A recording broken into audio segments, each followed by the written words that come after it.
Сәлем достар, сіздермен бірге Арафат. Бүгін мен айтқандай 3 күн сайын видео түсірем дедім ба, мен түсіріп жатырмын. Достар, әлемде, яғни кино әлемінде десек те болады. Өте көп қаһармандар бар. Солардың ең атақтылары кек алушылар және әділеттілік әскері. Тақырып та соған байланысты достар. Бүгін біз комикс әлемде саяхат жасайтын боламыз достар.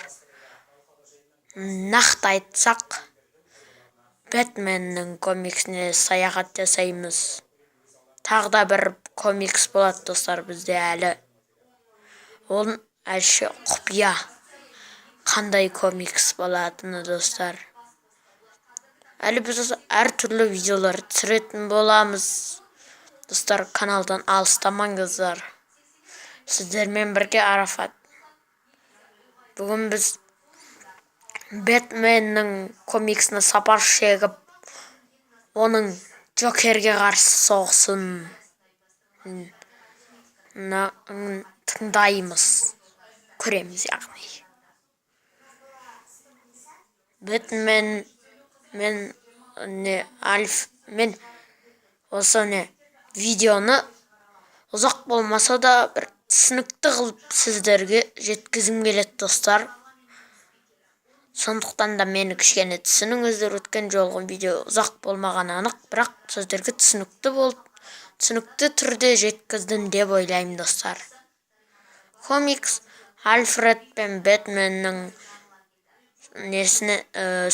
әңгімесінен басталады.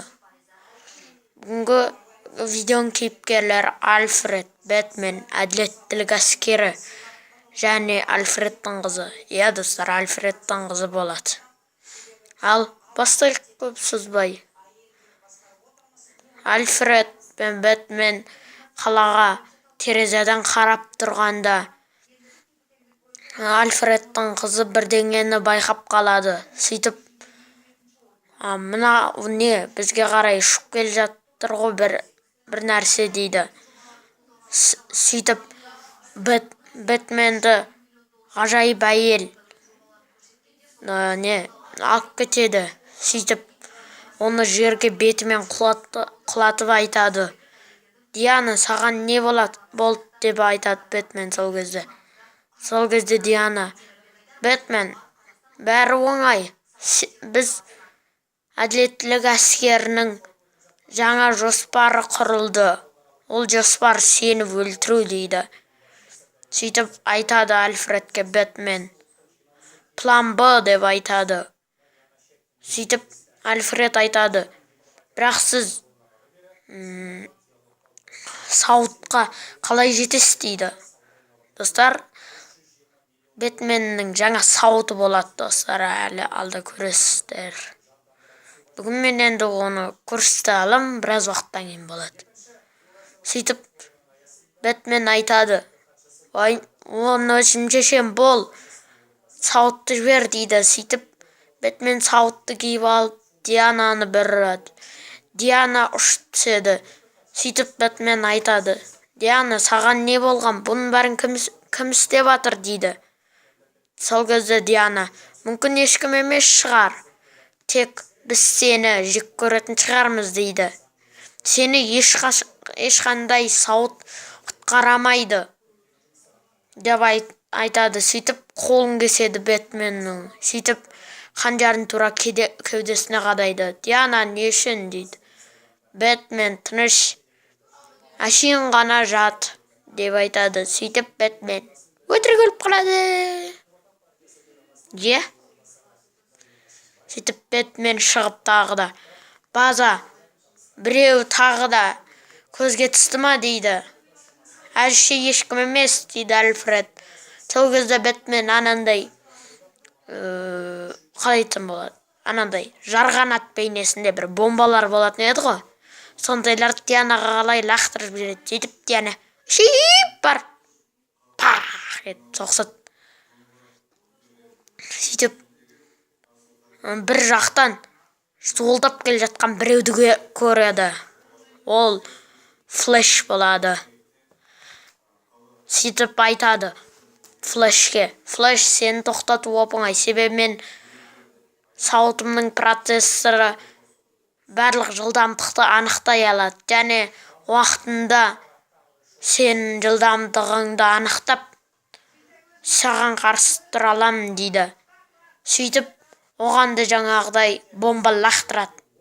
Шип бар сөз болды. Сөйтіп Аквамен келеді. Айтады: трюктер мен гаджетте ешқандай құрметке орын жоқ деп айтады. Сөйтіп ен шабылдайын деп атқанда Аквамен пена деп атады Бэтмен пенаны. Сөйтіп Аквамен одан шығуға тырысады. Сол кезде Бэтмен: бұдан шығу мүмкін емес.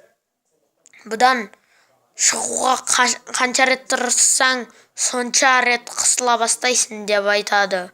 Сөйтіп Аквамен сөйтіп жатып қалады. Сөйтіп Альфред айтады: мырза, ол жақтан кетіңіз дейін деп атқанда Бэтмен: мен кетпеймін, мен соңына дейін соқсам деп айтады. Сөйтіп аспан соққысы келеді. Аспан соққысы дегенде найзаға емес, жаман соққы кетеді арқасынан. Кім деп ойлайсыздар? Әрине Супермен. Сөйтіп: сәлем Брюс деп айтады. Мен кешігіп қалғаным үшін кешір деп айтады. Сөйтіп: мен енді басқадан білемін дейді. Сөйтіп тек ол емес деп Бэтмен сауыттың ішінде тұрады. Әрине Бэтмен сол дейді. Сол кезде қаншыр Супермен пайда болады. Мен комикстардың екі несін істеймін достар, бөлімін.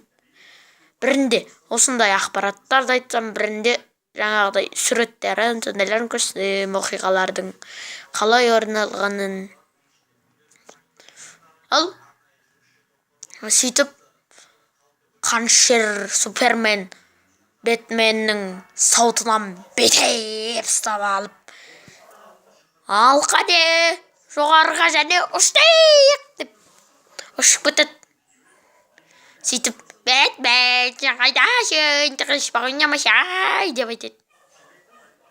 Сөйтіп сауытты ақтара бастайды, бетеп. Жоқ, Кларк, бәріңе де балған, өзі түсінбей қалдық қой деп айтады Бэтмен. Міне, сен қайда ек? Осында екенсің ғой. Сәтте уақытты қалудың не қажеті бар деп айтып атқанда, түй деп кіріп жібереді Бэтмен Супермен көзіне. Сөйтіп ол екеуі теңізге қарай құлайды. Сөйтіп Бэтмен Суперменнің үстіне тұрып алып, Супермен теңізге құлап кетеді, ал Бэтмен тірі қалады. Ол осымен аяқтаймыз. Бүгінгі тақырып, яғни өздеріңіз түсінгендей, Бэтмен әділеттілік әскеріне қарсы. Бэтменнің оқиғалары және бірінші бөлім. Ары қарай жалғасып алады достар, бірақ ол көп уақыт алады. Себебі әлі сіздерге алда 2 рет ақпарат айтам. Жаңағы тағы да бір комиксті не істеймін сіздерге айтам. Оливер Твистті кішкене уақыт айта алмай түсіре алмаймыз достар. Түсіністікпен қарайды деген үміттеміз. Ал, сау болыңыздар.